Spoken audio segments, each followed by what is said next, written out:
Du Nigeria, une histoire triste qui n'aurait pas été. Une vie qui n'aurait jamais dû être perdue. Sous un dais magnifiquement décoré, entouré de fleurs et de voiles blancs, censés symboliser la paix, repose le cercueil d'une jeune femme de 26 ans, Lucy Ifunanya Nwangene. Sur sa bannière, on peut lire « Sing on Nightingale ». Une vie si jeune, une voix réduite au silence trop tôt.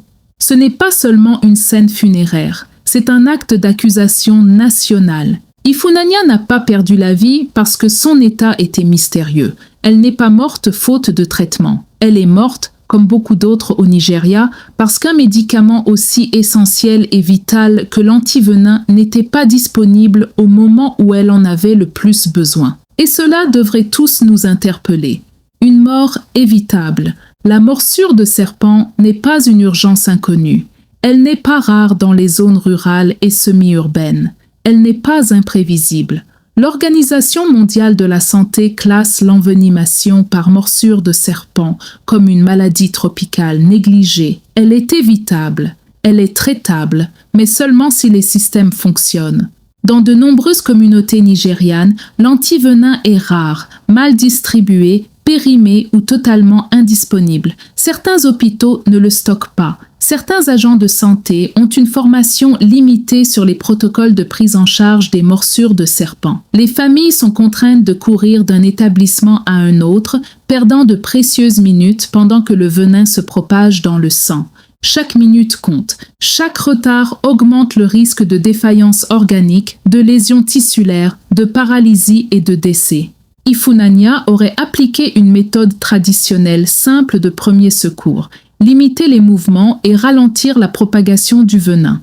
Ironiquement, ce qui l'a maintenue en vie assez longtemps pour atteindre l'hôpital n'était pas une intervention médicale sophistiquée, mais un savoir de base transmis dans les communautés. Immobiliser, ralentir la circulation, éviter la panique. Et pourtant, même après son arrivée dans un établissement de santé, le système l'a laissé tomber. Comment un pays où les morsures de serpents sont fréquentes peut-il ne pas garantir la présence d'antivenins dans chaque hôpital général? Combien d'autres jeunes vies devront être perdues avant que la question de la distribution soit prise au sérieux? Le problème plus large, la négligence systémique. Il ne s'agit pas d'accuser un médecin ou une infirmière en particulier. Il s'agit d'une structure défaillante. L'antivenin n'est pas un médicament de luxe, c'est un traitement d'urgence. Il devrait être aussi disponible que l'oxygène, aussi accessible que les perfusions, aussi standard que les antibiotiques. Pourtant, certains hôpitaux ne le stockent pas en raison de son coût. Certaines régions dépendent d'achats privés effectués par les familles. Certains établissements manquent de protocoles clairs pour la prise en charge des morsures de serpents. Certains professionnels de santé ne sont pas à jour concernant les recommandations de l'OMS. Le traitement des morsures de serpent est une course contre la montre. La première heure peut déterminer la survie. Lorsqu'un hôpital ne dispose pas d'antivenin ou retarde son administration parce qu'il n'est pas disponible, le système de santé ne fait pas que sous-performer. Il faillit à sa mission envers la population. L'importance des premiers secours. Il existe aussi une autre dimension douloureuse, la méconnaissance des gestes de premiers secours appropriés. Les premiers secours recommandés incluent garder la victime calme, immobiliser le membre atteint, appliquer une technique d'immobilisation par pression selon le type de serpent, éviter les mouvements inutiles. Ifunanya aurait appliqué des mesures qui ont ralenti la propagation du venin. Cette décision lui a fait gagner du temps. Mais que se serait-il passé si le personnel d'urgence avait immédiatement renforcé l'immobilisation? L'antivenin avait été administré sans délai, un protocole clair avait été activé en quelques minutes. Le savoir traditionnel rejoint parfois les principes médicaux modernes. Le problème n'est pas la tradition. Le problème est lorsque les systèmes de santé ignorent à la fois la sagesse communautaire et les directives médicales établies. Pourquoi la distribution de l'antivenin doit devenir une politique nationale? Le Nigeria doit considérer l'antivenin comme une ressource d'urgence nationale. Il faut un approvisionnement et une subvention au niveau fédéral. L'antivenin ne devrait pas dépendre du budget individuel des hôpitaux.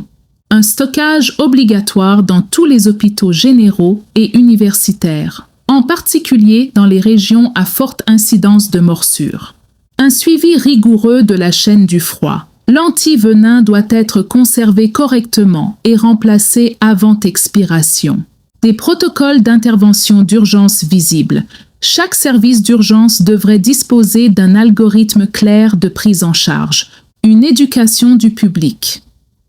Les communautés doivent savoir quoi faire immédiatement après une morsure et quoi éviter. La formation continue du personnel médical.